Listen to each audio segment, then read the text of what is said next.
Montana Territory, 1884. The night had teeth. The wind screamed across the high plains like a wounded wolf, tearing through the tall grass, shaking the doors of empty barns, and rattling the bones of men who dared to dream. Out there, beneath a sky split open by lightning, rode a cowboy who had forgotten how to pray. His name was Elias Crow. Tall, broad-shouldered, with a face carved by sun and sorrow, Elias was a man who had seen too much of both. His horse, Whiskey Jack, pushed against the storm, hoofs sinking deep into the mud as thunder cracked overhead. Every mile felt heavier, soaked with the ghosts of the past he refused to bury. He wasn't looking for salvation that night. He was only looking for dry ground. But fate had other plans.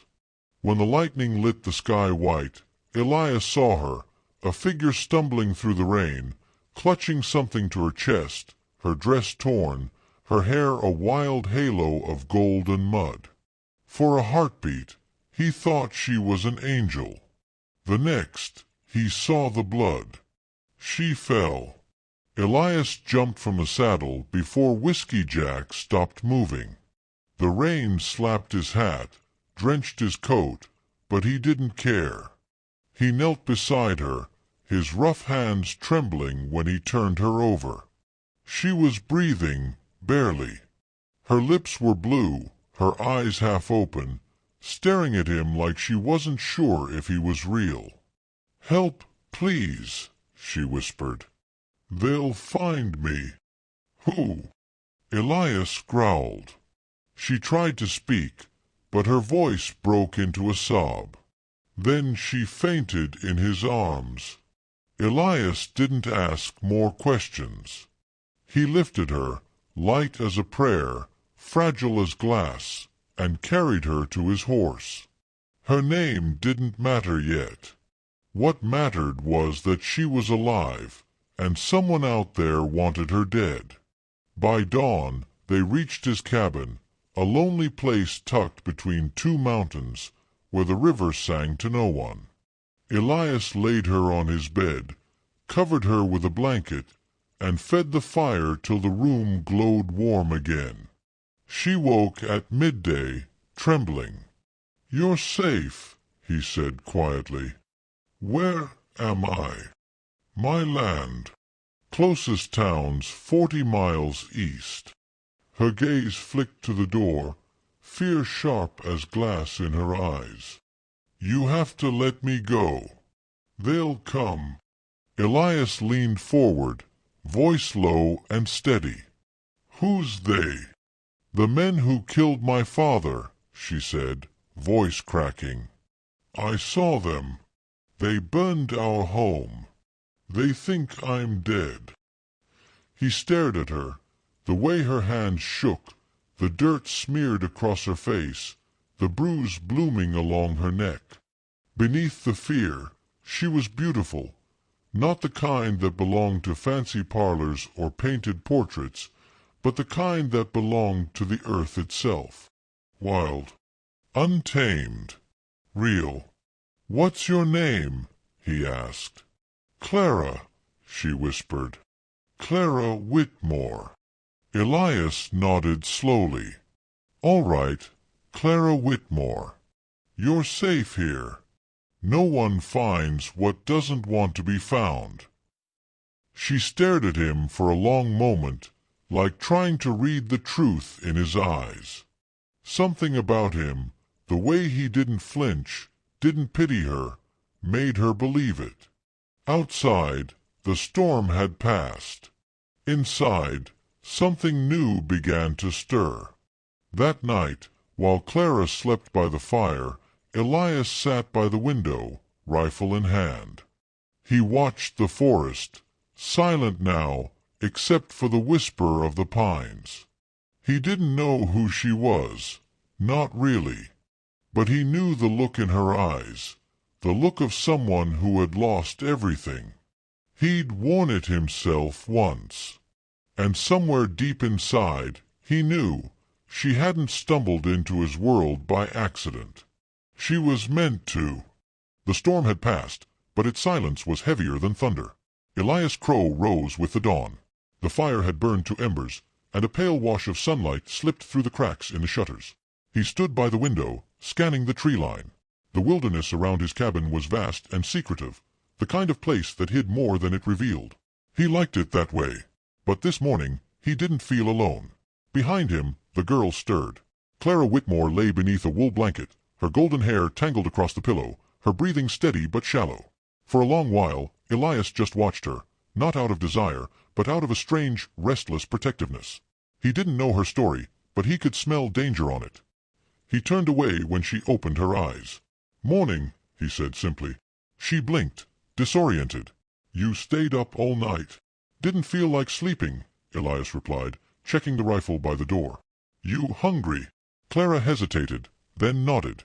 He poured her a cup of coffee, thick and black, then set a tin plate before her with a few pieces of dried meat and biscuits. She ate slowly, like someone who'd forgotten what food tasted like. After a few minutes, she whispered, "Thank you. You didn't have to save me." Elias sat down across from her. "Didn't feel right leaving you to the wolves." She looked up sharply. "You think they're still out there?" "Men like that don't burn a home just to walk away," he said. "If you saw something, they'll come for you." Her hands trembled around the cup. "They already did. Last night, before the storm. I ran until my boots fell apart." Elias leaned back in his chair, his expression unreadable. "You got a description?" "3 men. One tall, with a scar from his ear to his jaw. He called the other one Cain. I didn't see the third. I just ran." Elias's jaw tightened. He knew that name. Cain Mercer. A bounty hunter turned outlaw, and a man Elias had once called friend. He didn't tell her that. Instead, he stood, walked to the window again, and said quietly, "You'll stay here a while. Till I figure out what they're after." "I can't," she said quickly. "They'll track me. If they find you, I can take care of myself." Clara stared at him, really stared, and saw something in his eyes that unsettled her. It wasn't arrogance. It was certainty, like a man who'd faced death before and found it unimpressive. She wanted to ask who he really was, but something in her told her not to. Not yet. That evening, the sun dipped behind the mountains, bleeding orange through the trees. Elias had been outside all day, cutting firewood, checking his traps, scanning for tracks. He moved with quiet precision, like someone used to being hunted as much as hunting. Clara stood by the door, watching him. She'd found an old dress in the chest by the bed, one that had belonged to someone else long ago. It hung loose on her frame, but she didn't care. She felt safe for the first time in days, and yet that safety terrified her. Because safety was a lie she'd fallen for before. When Elias came inside, she asked, "Who lived here before me?" He didn't look at her when he said, "My wife." The silence that followed was heavy as stone. Clara lowered her eyes, unsure if she'd crossed a line. But Elias continued, his voice low, distant. "She died 3 winters ago. Fever took her fast. After that, I stopped talking to most folks. The world's quieter that way." "I'm sorry," she whispered. He nodded once, then changed the subject. "You said those men killed your father. Why?" Clara hesitated. "My father worked for the Union Pacific. He handled land papers, boundaries, deeds, that sort of thing. He found out someone was forging claims, taking homesteads that weren't theirs. When he tried to report it, they came to silence him. And you. I was supposed to die with him." Elias's fists clenched at his sides. "And Cain Mercer was part of it?"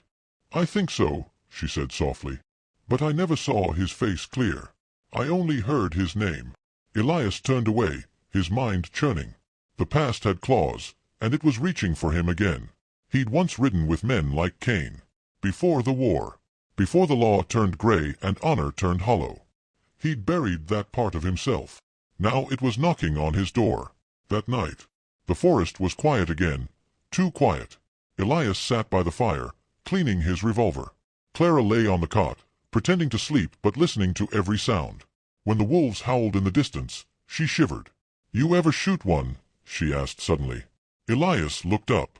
"Wolf." She nodded. "Only when they come too close. Otherwise I let 'em be." "They sound so sad," she whispered. "They're just honest." They don't pretend they ain't alone. Clara watched him for a long moment. The firelight painted his face in amber and shadow. There was something beautiful about him, not in the way city men were, but in the way mountains were. Hard, silent, eternal. "Do you ever get lonely out here?" she asked. He gave a small, humorless smile. "Lonely's easier than remembering." "Remembering what?" He looked up, eyes dark. "Everything I did to deserve the quiet. The attack." Near midnight, the horses screamed. Elias was on his feet before Clara could sit up. He grabbed his rifle and motioned for her to stay low. Through the window, he saw movement, shadows slipping between trees, the faint glint of metal in the moonlight. "They found you," he muttered. Clara's heart thundered. "What do we do?" "Stay down," he said. "And don't open that door unless I tell you." He slipped outside like a ghost, melting into the darkness. The forest swallowed him whole. Then came the crack of a gunshot, sharp, echoing through the pines. Clara gasped, covering her mouth. 2 more shots followed. Then silence. Moments later, Elias returned, dragging a wounded man by the collar. The stranger's arm bled freely, his face twisted in pain. "Who sent you?" Elias demanded. The man spat blood. "Mercer. He wants the girl. Says she's carrying proof." Clara's breath caught. "Proof? What proof?" The man sneered. "Your daddy's letters. The ones that can hang half the railroad men in Helena." Elias's eyes flicked to her. "You got them?" Clara nodded weakly. "In my bag. Hidden under the floorboard." The outlaw laughed, low and ugly. "He'll come for you both now. Mercer don't leave loose ends." Elias's fist slammed into the man's jaw. The body went limp. He turned to Clara. "Pack what you need. We ride at dawn." "Where?" she whispered. "North," he said. "Into the Bitterroots. No one follows there. Before dawn." Clara packed silently while Elias saddled the horses. The air was cold, sharp with pine and smoke. She could still feel the tremor of fear in her bones, but beneath it, something else had taken root, trust. She didn't know why she trusted him. Maybe because he'd faced her nightmares without flinching. Maybe because he'd looked at her not as a burden, but as a person worth saving. When she stepped outside, the world was still half asleep. Mist curled low over the ground, and the sky was a bruise of purple and gray. Elias stood beside Whiskey Jack, hat low, rifle strapped across his back. "Ready?" he asked. Clara nodded. They rode out together, leaving the cabin behind, a ghost of warmth swallowed by the wilderness. 4 hours, neither spoke. The forest grew denser, the air colder. Sometimes Elias glanced back to make sure she was keeping up. Each time, she met his eyes, and something wordless passed between them, the fragile bond of 2 lost souls bound by danger. By midday, they reached the ridge overlooking the valley. From there, the land unfolded in endless waves of green and gold, the river like a silver ribbon below. Clara drew a breath, awed. "It's beautiful," she whispered. Elias looked out too, voice rough. "Everything's beautiful before it gets claimed." She turned to him, curious. "Is that why you live alone?" He nodded slowly. "Can't lose what you never keep." Clara smiled faintly. "I don't believe that." Elias turned to her, meeting her gaze. "You will." The mountains rose before them like sleeping giants, their peaks lost in clouds, their slopes cloaked in pine and mist. For 3 days and nights, Elias and Clara rode north through the wilderness, through rain, through silence, through a bond neither dared name aloud. Each mile put distance between them and the men hunting her, but Elias knew distance meant little when a man like Cain Mercer was on the trail. He'd once tracked men for a living. He knew how it worked, and he knew how it ended. The 3rd morning, Clara woke to the crackle of fire and the smell of coffee. Elias was crouched near the embers, his hat low, the first light of dawn turning his face to bronze and shadow. He moved with quiet, deliberate grace, the way only men who've lived too long alone do. "You were talking in your sleep," he said without looking up. "I was. Kept saying a name." Her cheeks flushed. "I don't remember." He poured her coffee into a tin cup and handed it over. "Wasn't mine, was it?" Clara blinked. "You think highly of yourself." "Not hardly," he said, the corner of his mouth lifting just enough to be almost a smile. She watched him a moment, then asked softly, "Why are you helping me, Elias? You don't even know me." He didn't answer right away. Instead, he looked out toward the ridge, at the endless expanse of morning mist. Finally, he said, Because I know what it's like to have no one left. She studied him, the roughness of his hands, the scars across his knuckles, the weight in his eyes. He carried loss the way other men carried weapons, always close, always hidden. I had a brother once, he said quietly. Younger than me. Died in a gunfight I should have stopped. After that, I swore off killing. Moved out here. Figured if the world wanted to burn, it could do it without me. What was his name? She asked. Caleb. I'm sorry. He nodded, but his voice hardened again. Don't be. Sorry don't bring back the dead. A stranger's song. That evening, they camped by the river, a clear, cold stream whispering over the rocks. Clara washed her face and hands while Elias sharpened his knife. The forest was alive with the sounds of crickets and the low hoot of an owl. Suddenly, faintly, a sound carried through the trees, a man singing. Elias froze. The voice was distant, low, and off-key, a campfire tune from long ago. He knew it instantly. Mercer's song. He snuffed the fire in one motion. Get your things, he whispered. No. Clara obeyed, heart pounding. Is it them? He didn't answer.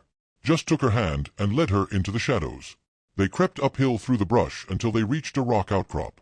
From there, Elias peered down through the trees, and saw it, a small campfire, 3 horses, and 2 men sitting close. One of them had a long scar across his jaw. The same scar Clara had described. Elias's jaw clenched. They're closer than I thought. What do we do? He thought for a long moment, then said, We move by night from now on. Rest only when it's dark enough to hide. You ride quiet, stay behind me. No questions. She nodded, fear glittering in her eyes. But beneath that fear, something else flickered, trust. Absolute, unspoken trust. Under the stars. They rode through the night, moonlight silvering the world around them. The air was thin and cold, the sky burned with stars.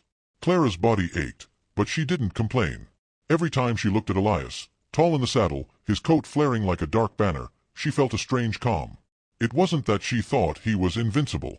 It was that he looked like he'd already died once and come back to keep a promise. At dawn, they reached a high plateau overlooking the valley. Elias dismounted and stared at the view, the snow-capped ridges, the rolling green beneath. For a moment, he looked almost peaceful. This where you were born? Clara asked. He shook his head. No, but it's where I became who I am. She tilted her head. And who's that? He hesitated, then said, Once upon a time, they called me Crow the Red Hand. Clara frowned. Why? Because when I drew my gun, somebody bled. Her eyes widened. You were an outlaw. Not by choice. The war made men choose sides. I just chose to survive. He turned to her then, voice rough with something deeper than shame, something like truth.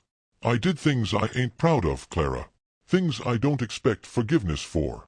She stepped closer. You saved me. Maybe that's a start. Elias looked at her, really looked. The wind tugged at her hair, and the rising sun turned it to fire. In that moment, something inside him cracked. A wall that had stood too long began to crumble. But before he could speak, a gunshot split the morning. The ambush. Elias shoved Clara to the ground. Another shot whistled past. He rolled behind a boulder, rifle raised, eyes scanning the ridge. 2 riders emerged from the trees. One of them the scarred man, the other a shadowy figure with a wide-brimmed hat. Elias knew that gait. Cain Mercer. Cain. Elias roared, voice echoing through the cliffs. You want me. You found me. A laugh drifted back, cold and familiar. Didn't expect to see the Red Hand hiding behind a woman. Elias's teeth clenched. She's got nothing to do with this. Oh, I think she does, Cain called back. The girl's got the letters. Railroad money wants them burned. You hand her over, and maybe I let you live. Elias sighted down the rifle, calm as stone. You always were a liar. The next instant, he fired. The bullet hit the scarred man square in the shoulder. He fell back, screaming. Cain's horse reared, and the outlaw dove behind a log, returning fire. The valley erupted with gunshots, sharp, ringing, deadly. Clara crawled toward Elias, panic in her voice. We have to run. He shook his head. They'll chase. Only one way this ends. You'll die. Elias looked at her, eyes burning. Then at least it'll mean something. Before she could stop him, he stood and fired again, 3 shots, clean and sure. The echo rolled down the mountains like thunder. Then silence. For a long, terrible moment, nothing moved. Then Cain's voice rose, calm and cold. "You're better than you used to be, Crow. But you can't kill what don't bleed." And then, nothing. When Elias looked again, Cain was gone. The aftermath. The forest held its breath. Smoke drifted above the rocks. Clara crawled to Elias, her hands shaking. "Are you hit?" He shook his head. "No. But he knows where we're headed now. We can't stop." She looked toward the trees, fear swimming in her eyes. "He called you Crow. The Red Hand." Elias didn't answer. He holstered the rifle, eyes cold. "I told you I used to be someone else. Now you know who. Why'd you hide it from me?" "Because the man I was doesn't deserve your trust." She took a step closer. "And the man you are now." He looked at her, at the dirt on her cheeks, the fire in her eyes. "He doesn't deserve your forgiveness either." Clara reached out, took his hand. "Maybe that's not yours to decide." For the first time, Elias didn't pull away. The promise. They rode higher into the mountains until the sun began to die. The air grew thin, their breaths fogging in the chill. They found shelter in an abandoned mine shaft, old timbers creaking in the wind, darkness pressing close. Elias built a small fire. Clara sat near it, knees pulled to her chest. "He'll come again, won't he?" she asked. "Yes." "Then why don't we keep running?" "Because some men don't stop till you stop them." She was quiet for a long time. Then softly, "What will you do when he comes?" Elias looked into the fire. "End it." Clara's voice trembled. "And me?" He turned to her, the firelight flickering in his eyes. "You get out. You live. You start again." Her throat tightened. "Without you." Elias smiled, small, tired, beautiful. "That's how it's always been." She reached out, her fingers brushing his hand. For a heartbeat, neither moved. The world outside faded, the cold, the fear, the past. There was only this, the warmth between two broken souls finding light in the dark. Elias whispered, "Get some sleep. We move before dawn." But neither of them slept. The mountains had teeth. Sharp ridges clawed at the sky, and the air grew thin enough to taste the snow. For days, Elias and Clara had traveled deeper into the bitterroots, chasing refuge that seemed more myth than place. By the fourth day, the trail disappeared entirely, replaced by silence and wind. Clara's fingers were numb around the reins. Her horse stumbled with every step, exhaustion etched into its bones. Ahead, Elias rode steady as ever, his wide-brimmed hat pulled low, his coat dark with dust. When she finally spoke, her voice was small. "Do you even know where we're going?" Elias didn't look back. "A place I swore I'd never go again." "And what's there?" He hesitated. "The only part of me that's still worth saving. The hidden valley." By dusk, the trees opened to reveal it, a narrow valley walled by cliffs, green even in the heart of autumn. A small cabin stood by a frozen creek, half buried in ivy and thyme. Smoke still rose from its chimney. Clara stared. "Someone lives here." Elias dismounted, tying the reins to a post. "Not anymore. It's where I grew up." He walked to the door, brushed his hand against the wood, and pushed it open. Dust motes swirled in the dim light. Everything inside was exactly as he'd left it. The old rifle above the mantel, the faded photograph on the table, the scent of cedar and ash. "This was my father's cabin," he said quietly. "He built it before the war. Taught me how to hunt, how to ride, how to fight." He paused. "And how to forgive." Clara stepped closer. "Did you?" He smiled faintly. "Never learned that part." Nightfall. They built a fire together, the warmth filling the small cabin with life again. The flames painted gold across the walls, across Clara's face, across the shadow in Elias's eyes. She sat on the floor beside the fire, arms wrapped around her knees. "You said Cain was your friend once." Elias nodded slowly. "We rode together. Same unit during the war. Afterward, we ran bounties. Thought we were bringing justice. Turned out, we were just selling it to whoever paid best." "Is that when they called you Crow the Red Hand?" He looked into the fire. "That's when I earned it." Clara's voice softened. "So what changed?" "My wife." He met her gaze. "She saw something in me that wasn't all blood and dust. For a while, I almost believed her. But the world don't forgive easy. Cain wanted money. I wanted peace. So he killed her to send a message." Clara's breath caught. "Your wife." Elias's jaw tightened. She was in the cabin when it burned. For a long moment, neither spoke. The fire crackled softly between them, each spark a heartbeat of silence. Then Clara reached across and touched his hand, gentle, hesitant. "I'm sorry," she whispered. Elias didn't pull away. He looked down at her fingers against his scarred skin, small, pale, trembling, and something inside him shifted. The years of guilt, the rage, the loneliness, all of it cracked open like ice in spring. Without thinking, he turned his hand and held hers. The firelight flickered across their faces, his lined with loss, hers lit with fragile hope. "Don't," he murmured. "You don't know what kind of man I am." "I know what kind of man you were," she said. "But I also know what kind of man you've been since you found me." Elias swallowed hard. "You don't owe me anything, Clara." She smiled faintly.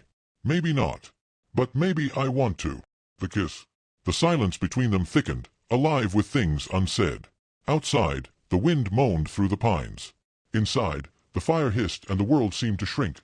To this room, this moment, these two souls bound by the same ache. Clara rose slowly, crossed the small space between them, and knelt beside him. "You saved me, Elias. Not just from them. From myself." He looked up, eyes dark with something dangerous. Not anger, but longing. The kind he'd buried deep for years. "I don't deserve." Her lips silenced the rest. It wasn't a hungry kiss, but an honest one, the kind born from shared pain and unspoken promises. His hands came up, hesitated, then pulled her closer. For a moment, the storm outside ceased to exist. There was only warmth, breath, heartbeat. When they broke apart, she whispered against his lips, "You don't get to decide what you deserve. Not anymore." Elias rested his forehead against hers. "You're gonna break my heart, girl." "Maybe," she said softly. "But at least it'll be for something real." Ghost. They slept wrapped in silence, but neither truly rested. In his dreams, Elias saw flames again, the cabin burning, his wife's voice calling his name through the smoke. He reached for her, but she vanished into the fire, leaving only Clara's face behind. He woke with a start, sweat cold on his skin. The fire had died to embers. Clara stirred beside him.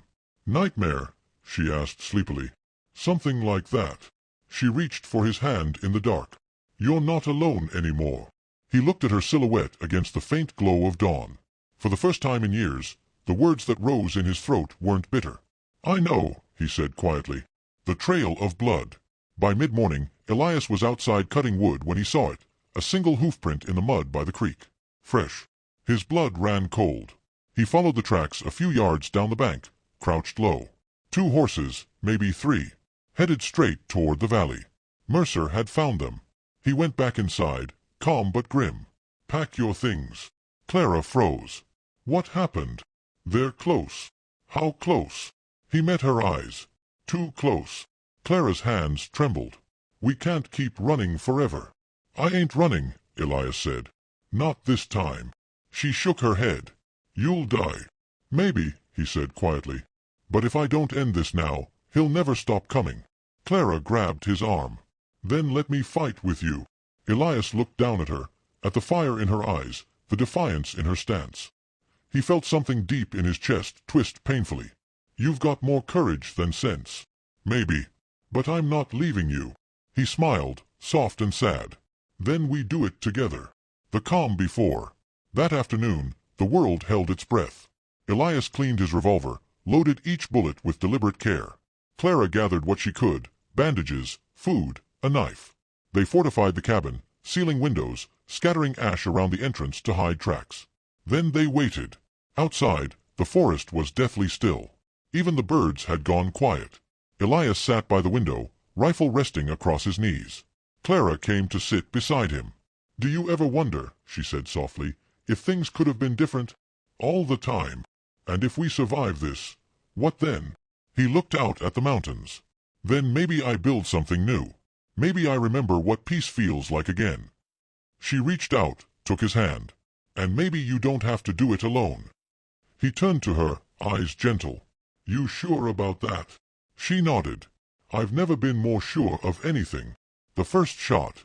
Evening fell slow and heavy. The sun sank behind the cliffs, painting the sky crimson, like the world bleeding. Then came the crack of a rifle. The window shattered. Elias pulled Clara down. Another shot tore through the doorframe. The woods lit up with gunfire. "They're here," she gasped. Elias crawled to the wall, eyes sharp. 3 riders in the tree-line, one of them Kane Mercer himself, coat black as pitch, his smile gleaming even from a distance. Elias raised his rifle. "Stay down." He fired. One man dropped. Then another. But Mercer didn't flinch. He fired back, grazing Elias's arm.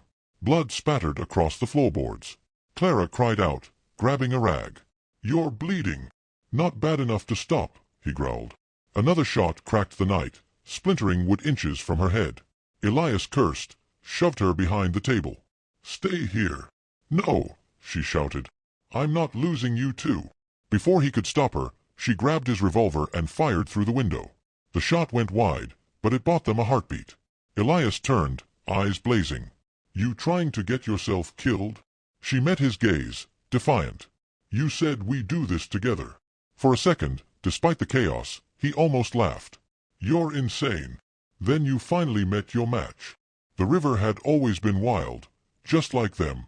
It ran deep through the valley, carving silver lines through the dark forest, singing its endless song of freedom. Elias Crow used to love that sound.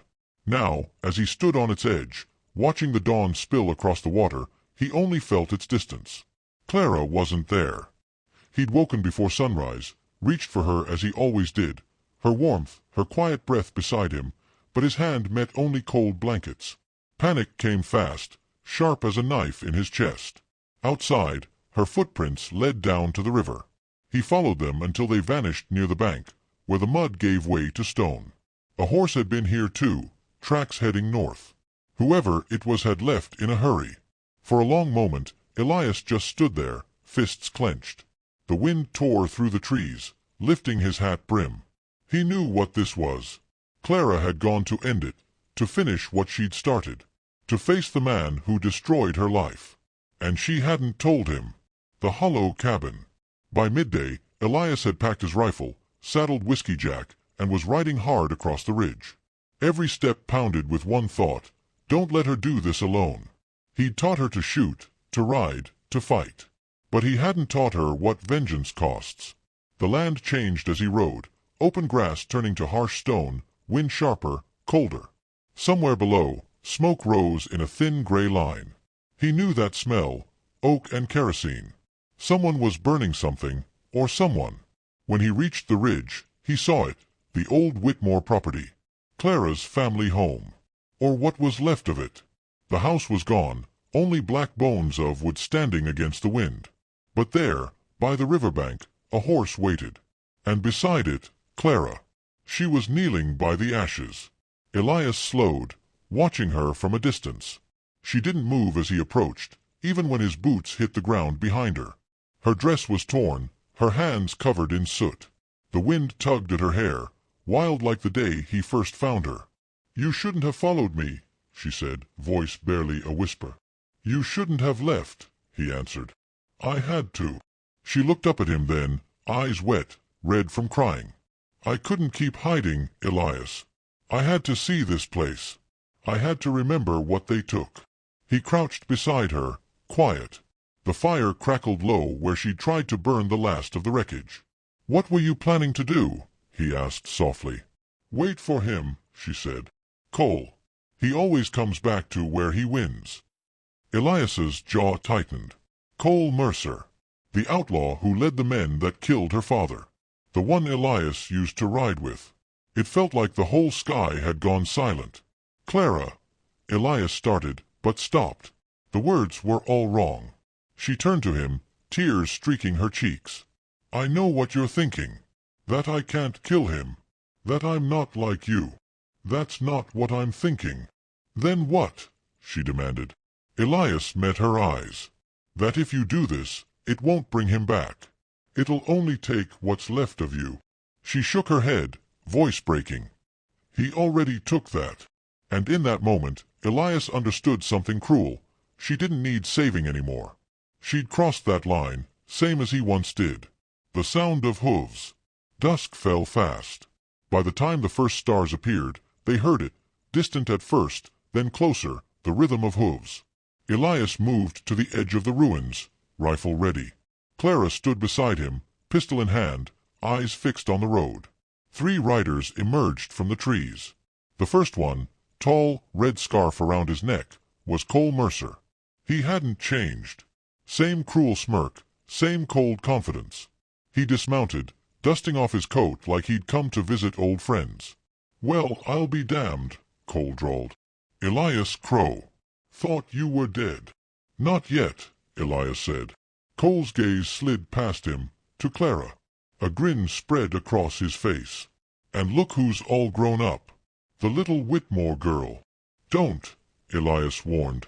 But Cole just laughed. "You got yourself a new life, huh? Thought you'd stay a ghost. Guess even ghosts get lonely." Clara's hand trembled on the pistol. Elias could see it, the fear, the hate, the pain, all burning behind her eyes. Cole took a step forward. "You should have stayed gone, girl." The shot cracked the air before he finished. Clara's pistol smoked in her hand. Cole staggered back, eyes wide with disbelief. He looked down at his chest, blood blooming through the red scarf. Then he smiled. "Didn't think you had it in you." He fell. The other 2 men drew their guns, too slow. Elias fired twice, clean and sure. Both dropped to the ground. Then it was over. Silence. The only sound was the river, still singing like nothing had changed. What comes after? When it was done, Clara sank to her knees.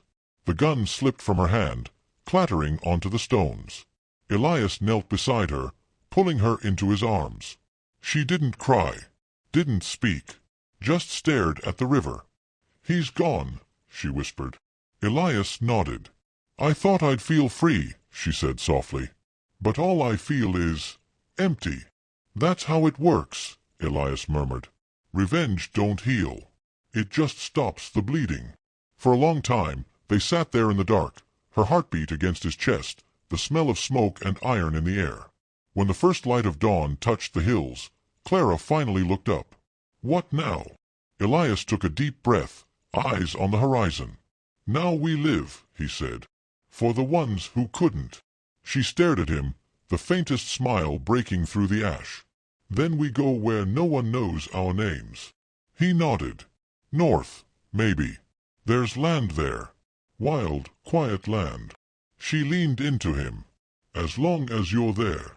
Elias smiled, a rare, honest thing. "Always."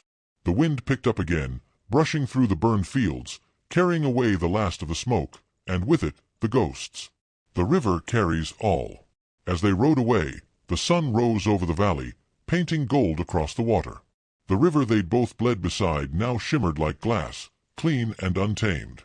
Elias looked once over his shoulder, at the place that had taken everything from her and somehow given them both something back. Not peace. Not yet. But something like it. He reached for her hand as they rode. She took it without a word. And for the first time in years, Elias Crow believed that maybe the wild could love them back. They rode for weeks, through mountains wrapped in fog, through valleys so green they looked like dreams. No roads. No signs. Only the call of eagles and the endless hum of wind through pine. At night, they slept beneath the stars, his coat over her shoulders, her hand always resting on his chest as though afraid he'd vanish with the dawn.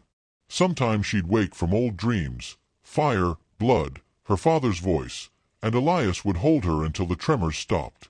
Other nights, he'd wake from his own, the gunfights, the men he'd killed, the boy he'd been before guilt built a home in his heart. But slowly, as the miles passed, the ghosts began to fade.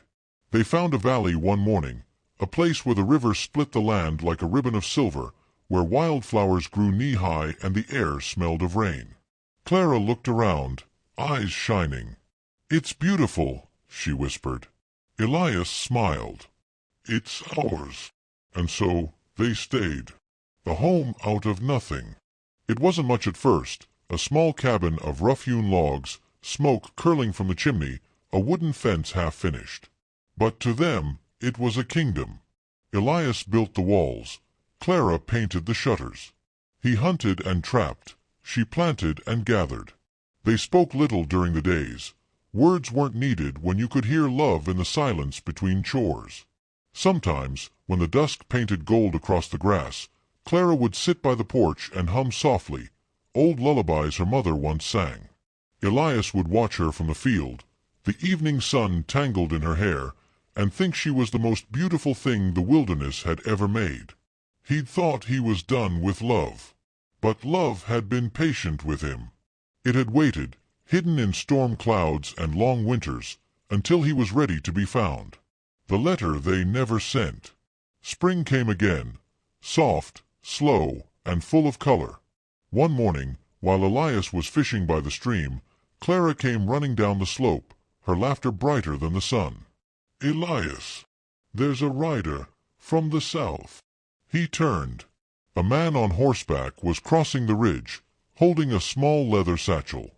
Dust clung to his coat. A courier. When the rider reached them, he handed Clara a sealed envelope. "Found this in Miles City. Been trying to track you for months. Says it's important." Clara looked at the name. Clara Whitmore. Her hands trembled as she broke the seal. Inside, a single page. "Miss Whitmore, this letter comes with the news that your father's ranch, though burned, remains legally yours. The men responsible have been accounted for. Should you ever return, your land is waiting. Yours truly, Judge Samuel E. Carrington." Clara stood silent, eyes moving across the page again and again. Then she smiled, not with joy, but peace. "It's over," she whispered. "Truly over." Elias watched her, the wind catching her hair. "You ever think of going back?" She looked toward the mountains. "No. My home's here now." Then she turned to him, eyes soft. "With you. The night of the northern lights." That night, the sky came alive. Waves of green and violet light rippled above the valley, shimmering like a curtain of heaven. Elias and Clara stood outside the cabin, wrapped in a blanket, eyes lifted in awe. She leaned her head on his shoulder. "I used to think love was something you found," she said softly. "Now I think it's something you build." Elias smiled. "Took me a long time to learn that." She looked up at him then, the aurora reflected in her eyes. "Do you ever regret not running?" He shook his head slowly. "I ran half my life. Now, for once, I'm standing still, and I'm not alone." The wind brushed through the grass, carrying the sound of the river, the same river that had once divided them, now singing quietly beneath their land. He kissed her forehead. "You saved me, Clara." She smiled. "No, Elias. We saved each other." Years later. Seasons passed. The world beyond the mountains changed. New towns, new wars, new names. But in that hidden valley, time slowed. They grew older, gentler, but their love stayed wild, like the land around them. Every spring, Clara planted new flowers along the porch, daisies, asters, and bluebells. She said they were for the people who'd never made it home. Every fall, Elias carved their initials into the old oak by the river, a reminder that they had. Sometimes travelers passed through, lost hunters, drifters, settlers, and spoke of ghosts who lived by the river, a man and a woman who never aged, who lived like the world had forgotten them. They never knew the truth. Elias and Clara weren't ghosts. They were survivors. And in a world built on fire and gunpowder, they'd found something rarer than both: peace. The wildflowers bloom again. One spring morning, years later, Clara sat by the river, sketching the wildflowers in a small leather book. Elias was out by the fence, fixing a post. She called to him, laughter in her voice. "Elias, you're still building fences in paradise." He grinned. "Gives me something to do while you make art." She smiled. "You're my art." He walked over, kissed her forehead, and sat beside her. The wind was soft that day, warm and full of life. They didn't speak for a long while. Just sat together, listening to the river sing its eternal song. Then Clara said quietly, "If anything ever happens to me, Promise you'll plant wildflowers here, right by the water." Elias turned to her, frowning gently. "Don't talk like that." She smiled. "Just promise." He nodded. "All right, I promise." She laid her head against his shoulder. "Good. Then I'll never really be gone."